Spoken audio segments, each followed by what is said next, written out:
kimyogar asari asosida kimga maktub yozdingiz? Yaxshi, o'qiymiz xatimizni.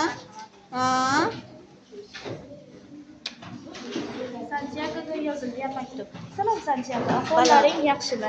Men sendan chiroyli orzu qilishni va orzuyim yo'lida to'xtamaslikni o'rgandim.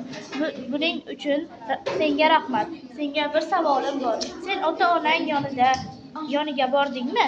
Bilasanmi, sen oltinlarni topishingga ishonmagan edim, ammo endi ishondim.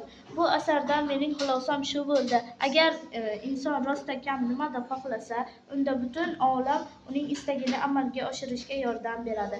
Senga bir maslahatim bor. Ota-onang yoniga bormagan bo'lsang, albatta bor va ularni ham birga sayohat qilishga unda. Shunda sen baxtli bo'lasan. Bilasanmi, men umrimda cho'ponlarning kitob o'qiganini ko'rmagan edim. Bu jihating, ya'ni qalin kitoblarni sabr bilan qisqa vaqtda o'qishing menga juda yoqdi. Maktubimni o'qigan bo'lsang rahmat. Xayr.